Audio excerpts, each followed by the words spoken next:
Have you ever wondered how one act of courage, just one choice in a single heartbeat, can change two lives forever? Not just save a life, but start a whole new one, because sometimes it's not just about pulling someone from the fire. Sometimes it's about what happens after the flames die down, when the smoke clears, when the world goes quiet and something deep inside you shifts. Jake Morgan had seen a lot in his 10 years as a firefighter. He knew the sound of crumbling wood, the sting of smoke in your lungs, the rush of adrenaline when you run into the fire instead of away from it. He knew the danger, the cost, the weight of loss. But nothing could have prepared him for this call. A house fully engulfed, no humans inside, nothing left to save, they said. But something told Jake to go in anyway. Something in his gut, quiet but firm, whispered, "Look again." So he did. Through the thick smoke and falling ash, Jake found her, curled in a corner, trembling. A golden retriever puppy, no more than a few weeks old. Her tiny body singed, her breathing shallow, her eyes barely open.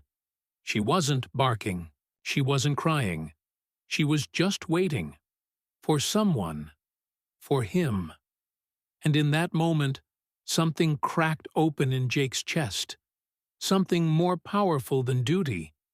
More personal than training. A bond neither of them saw coming. He didn't just rescue her. He carried her out like she was already his. This is not just a story about a firefighter doing his job. This is about a man who thought he was saving a dog, but instead found the one soul who could heal the fire inside him. It's raw. It's real. And by the end of it, you might just believe in fate, so settle in. Because this is the story of how love can rise from ashes, of how a single spark, in the darkest of places, can light up an entire life. He sat in the waiting room, hands shaking, heart heavy. The smell of smoke still clung to his jacket. His boots were wet from the hose water. His throat burned from the fire. But none of that mattered now. Only she did. The tiny golden puppy, pulled from the flames just hours ago, now lay hooked to wires and tubes. Still, silent, fragile. Jake hadn't said much to the vet.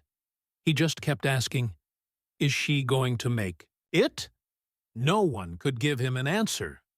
So he stayed, all night, all day. He didn't care how long it took. He wasn't leaving her. Not again. He sat by her kennel, his eyes fixed on the slow rise and fall of her chest. That gentle rhythm, barely there, was the only thing keeping him grounded. Somewhere in the stillness, he whispered her name. Hope. He didn't know where it came from. It just fit. Like something inside him finally had a name too. Hope. Not just for her, but for him. Because, truthfully, Jake had lost a lot. A marriage that faded into silence. A house that echoed too much. The child they'd tried to have but never did. He had buried those things behind long shifts and burning buildings. He never told anyone how lonely it got when the sirens stopped. But now, this little life, this tiny soul fighting to live, had cracked something open. Every small sound she made, every twitch of her paw, felt like a lifeline. A thread pulling him back to a world he'd stopped reaching for. He read over the fire report again. The cause, the damage, the names. He flipped through it like it mattered. But his eyes kept drifting. Back to her. To Hope. She hadn't eaten in 2 days. The vet said her lungs were weak. Her burns were mild, but the smoke had done its damage. Still, Jake stayed. He slept in the chair, talked to her softly, told her stories she couldn't understand. About his job, about his house, about how quiet it had become. And then, one morning, it happened. A small movement, barely a flick. Her tail, it wagged just once. But to Jake, it felt like the sun had risen after 100 days of night. Then, hours later, she ate. Only a few bites.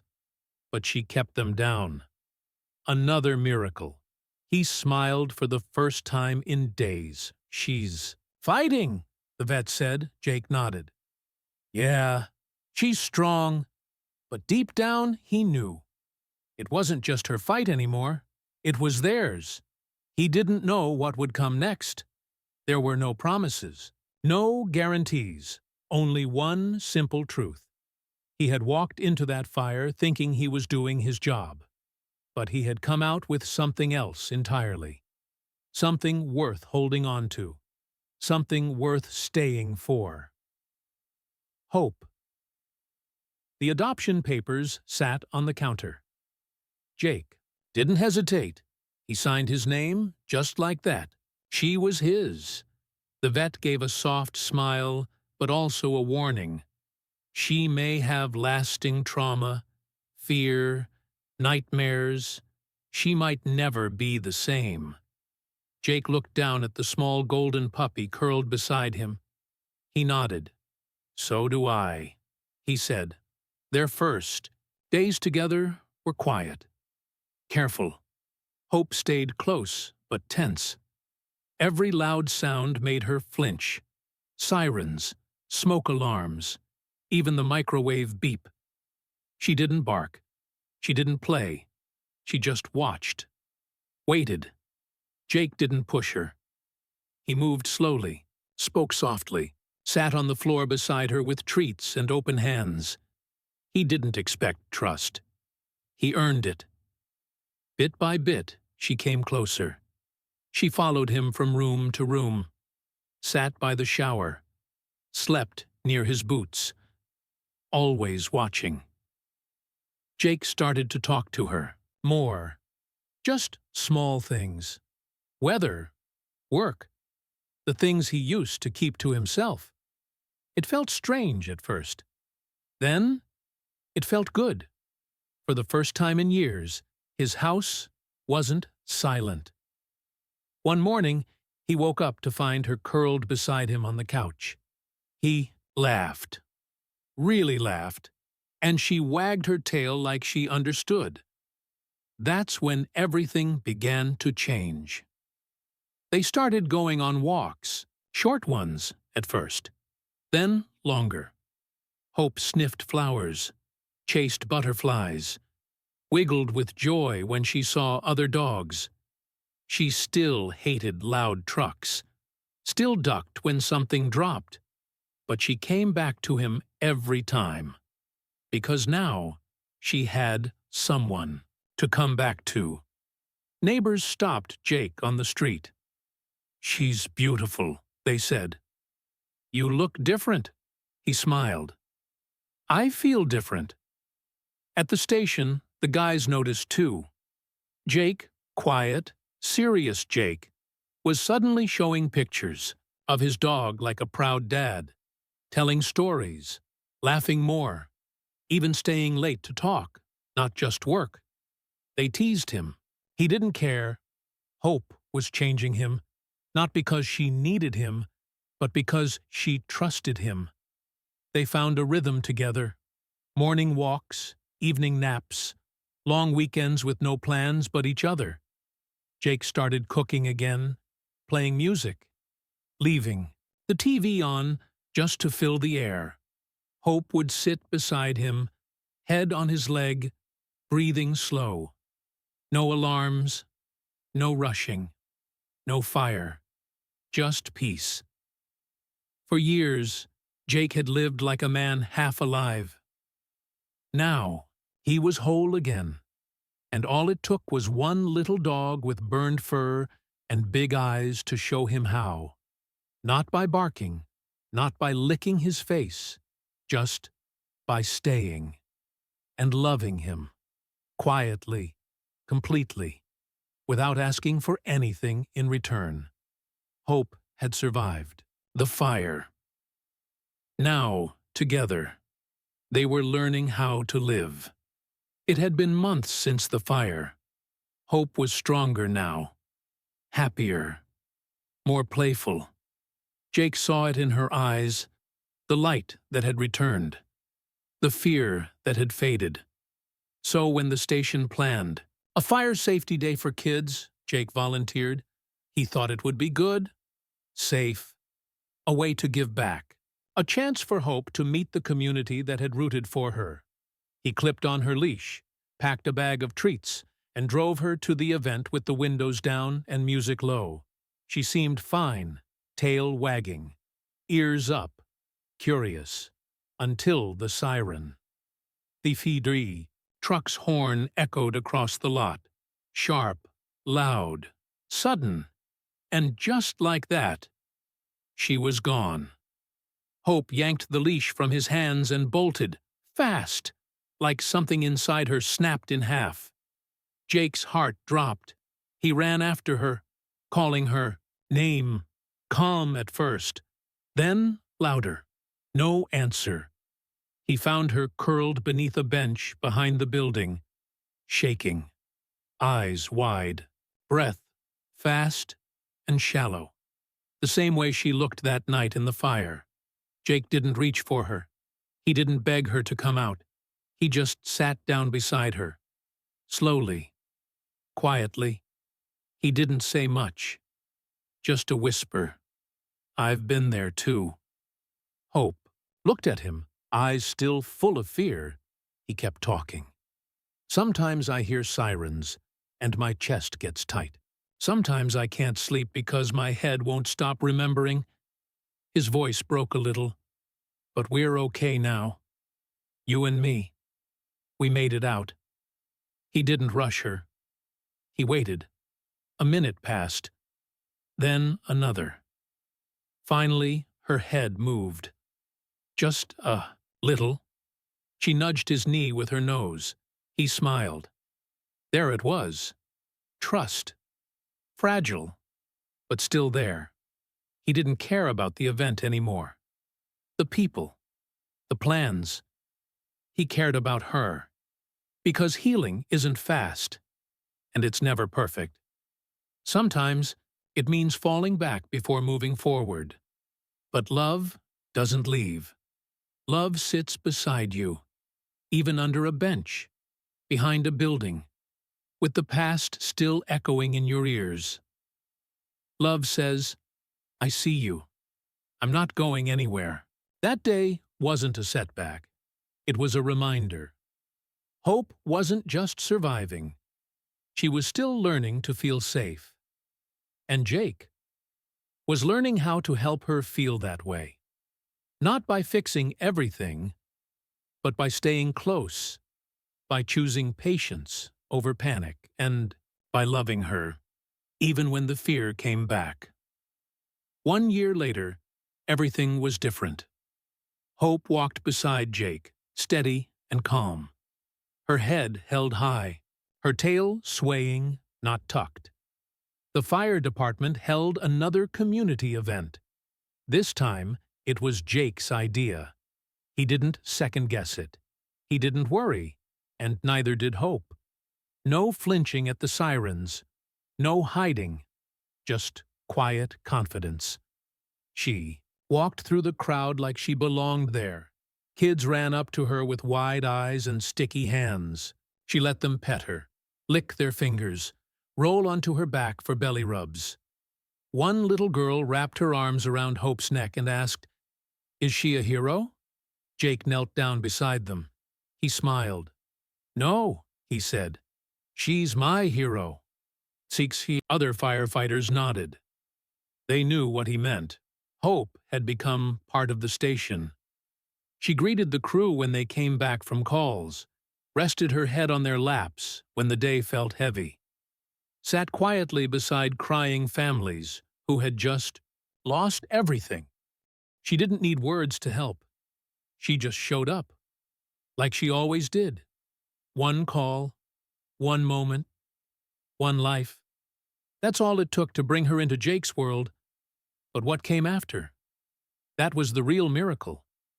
Now, Jake took her to schools, talked to kids about fires, about staying safe, about what it means to be strong, even when you're scared.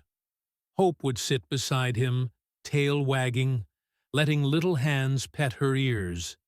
She had survived fire, fear, and the worst kind of silence. Now, she gave comfort. She gave hope. Jake looked at her sometimes and still saw the small, trembling pup from that night. But only for a moment. Because the dog in front of him now, she was brave. She was whole. And so was he. One quiet evening, as they sat on the porch watching the sun drop below the trees, Jake reached over and scratched her head. "You saved me too, you know." Hope leaned into him. No words needed, because sometimes the heart understands what the mouth can't say. And this life, this bond, this healing, it all began with fire. But it ended with love. The porch creaked under Jake's boots. Evening light stretched across the yard, soft, golden. Hope lay at his feet, her breathing slow and calm, her head resting on his boot like it belonged there, like she belonged there. Jake sipped his coffee. No rush, no noise, just the rhythm of her breath and the wind in the trees. A whole year had passed. He thought back to that night, the smoke, the chaos. The moment he heard her cry, he had no idea what would come next. He thought he was just doing his job, running into fire, carrying out a broken little puppy with burned fur and scared eyes. He never expected to carry her into his heart. Funny how life works. Sometimes it tears everything down, burns it all to the ground, and still, something beautiful can grow from the ashes. Jake lost things he never thought he'd get back. Peace, purpose, the kind of love that doesn't ask for anything, but presence. But somehow, through the smoke and the silence, he found her, or maybe she found him. The fire destroyed a house, yes, but it built a home, not made of walls or rooms, but of trust, healing, second chances. Jake looked down at Hope. She opened one eye, then closed it again. Safe. Warm. Home. He reached down and scratched behind her ear. "I thought I was saving her," he said quietly. A pause. A breath. "But she's the one who taught me how to live again." And that was the heart of it all. Sometimes love finds you in the ashes, quiet, unplanned, but exactly when you need it most. Maybe love doesn't come when we're ready. Maybe it comes when we're broken, when the world has gone quiet, and it shows us how to start again. Jake didn't go looking for hope, and hope didn't choose her beginning. But together, they found something no fire could take away. There are so many animals out there still waiting for someone to see them, to sit quietly beside them, to stay. And there are people, too, like Jake, carrying heavy hearts, needing a reason to believe in love again. If this story touched you, share it. Not for numbers, not for views, but for the next dog out there, scared and alone. For the next person who needs them just as much. Maybe you can't adopt today. Maybe you can't donate. But maybe, tonight, you hold your pet a little closer. Look into their eyes and whisper what Jake learned. "You saved me too." Dogs truly are the most loyal companions in our lives. What did you think of this heartwarming story? Let us know in the comments. Like the video and share it with your friends. Subscribe to our channel for daily emotional dog stories. Turn on notifications so you never miss an update. Click here to watch the next story of love, loyalty, and the incredible bond we share with our paw-some friends.